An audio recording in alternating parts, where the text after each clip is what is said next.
Before you buy a laser or consider buying a laser to carve out cursive text, let me show you how I was able to accomplish this with the CNC.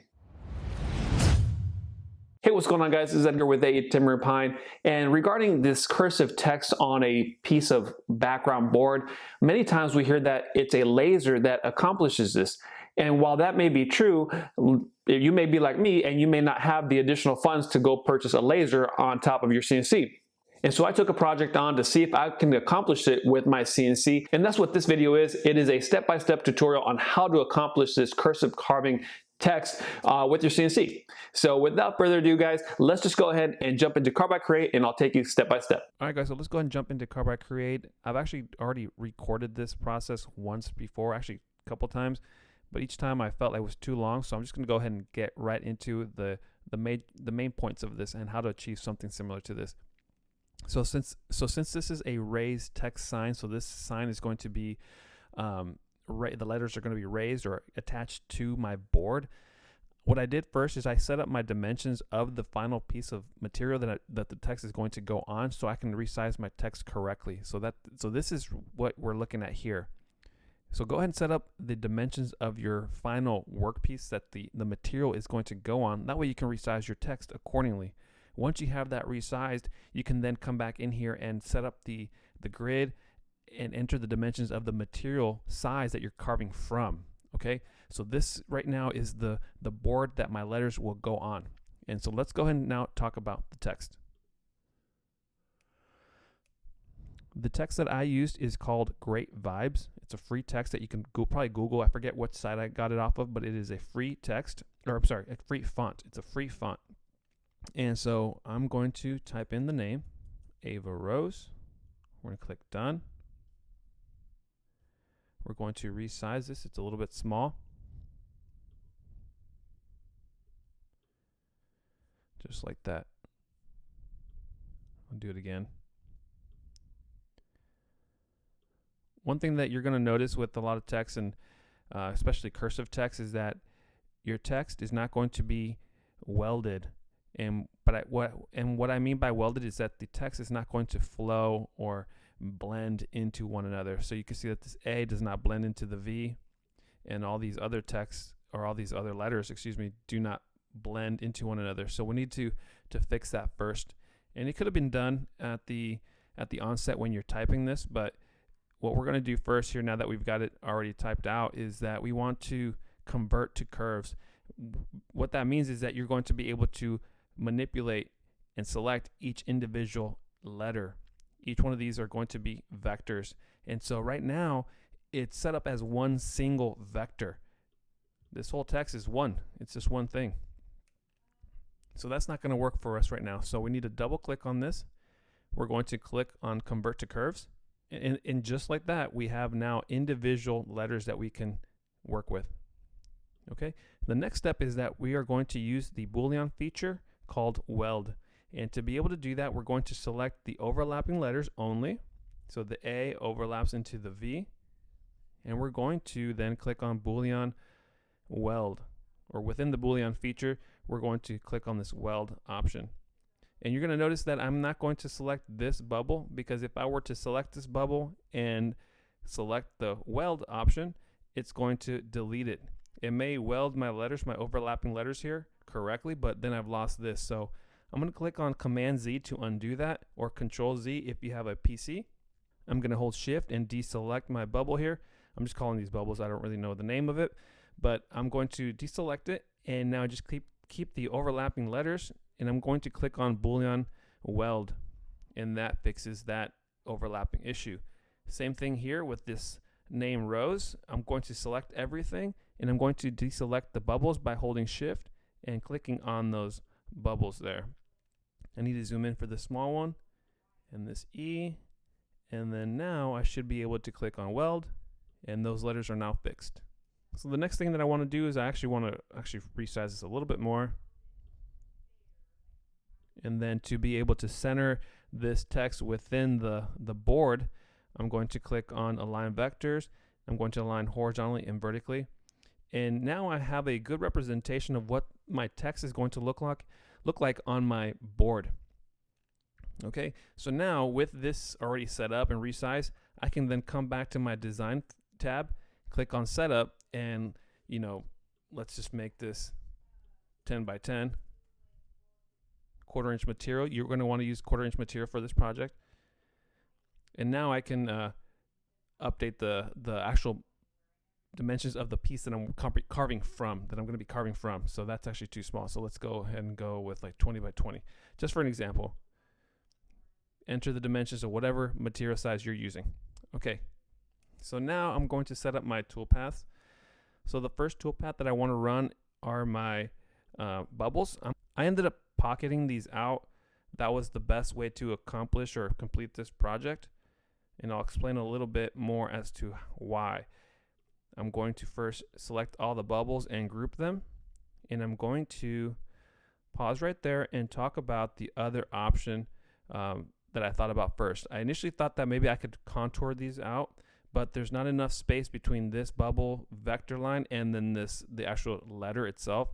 And because I want the complete size of the vector, the contour direction or offset direction would have to be outside right. You can see that the end mill is going to carve on the outside of this line. But if I do that, I'm carving into some of the material or to the width of the actual letter. So I don't want to do that. So what I ended up doing is I ended up just pocketing these out. So I'm going to select pocket, and I used a 1/16 inch end mill. I'm going to select stock bottom. And as far as the settings go, I went ahead and left it at default. What happened was I ended up buying one single 1/16 inch end mill. I try to update these to be a bit faster, and as soon as I plunged in and tried to make the first carve, it broke. So I ended up buying a set of 4 of some Chinese 1/16 inch end mills that worked out great, but I left it at this default setting. So this is what I used. I let it run slowly because I just didn't want to break anything anymore. So I click OK. I'm going to select stock bottom because I am going to carve through the entire thickness of the material, and let's click OK. And so let's go ahead and take a look at the simulation. You can see here that the white is actually the background. It's past the material, so you can see that it is actually carved through. And you can see here that the small little areas here are carved out correctly.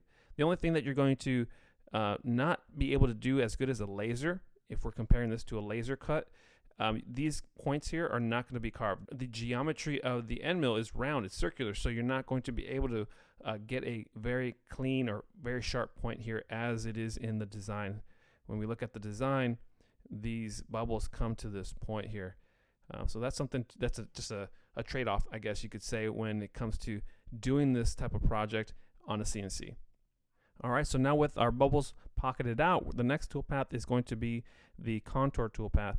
And I'm going to select just my letters, just the remaining letters that are available. I'm going to group them, and then I'm going to select toolpaths, contour, use current selection.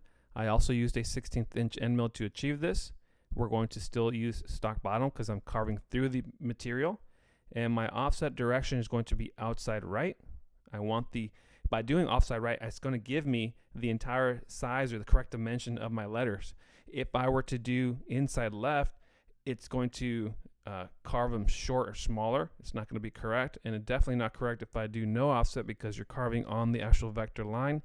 So we want outside right. One thing that I did forget to do prior to setting that up, or you could do it after you set up your toolpath, is actually we're going to click on edit tabs. By adding tabs, we're going to not only carve the letters, but the letters are going to remain attached to the material that we're carving from.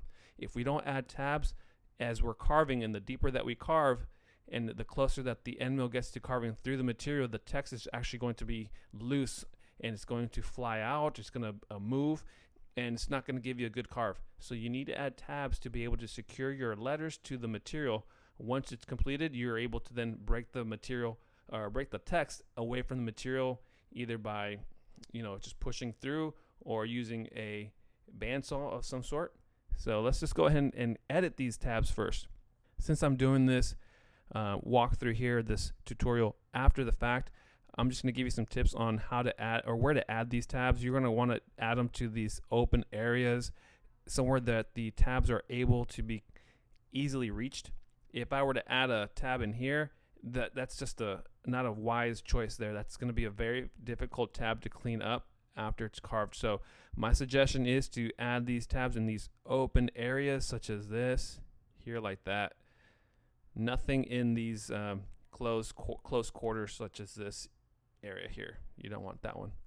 But again, for this example, we'll just set them up there. We're going to click OK. Once those tabs are set up, we'll go back to our toolpaths, and we're going to show the simulation. And you can see here, just as the bubbles, the white here areas are the areas that are carved through. We can see that our text is carved through here with the 16th inch end mill correctly and successfully. These darker areas here are the tabs. So this is the tab that's left over that's securing the text, this letter, to this material. Once it's all carved, you can come in here and cut this out or push it through depending on how thin it is. And so that's pretty much it, guys. That's how you would accomplish, or that's how I did it for this particular sign. What we're going to do next is just take a look at a video montage of this carving. So let's go ahead and take a look at that now.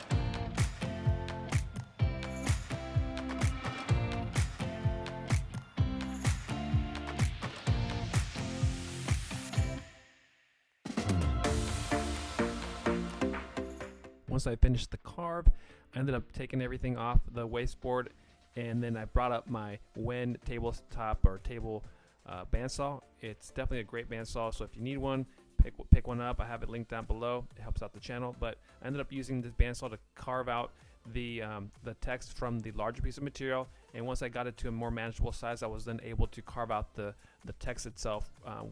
Once it got down to a smaller size that I was able to get through the bandsaw. Once I got it out off the material and used the bandsaw to cut it out, I sanded it down, painted it, the whole process of getting it all set up. I attached the text to the board using just simple wood glue, nothing special, guys. So I won't go through all that process, but here is the final product. Let me know what you guys think.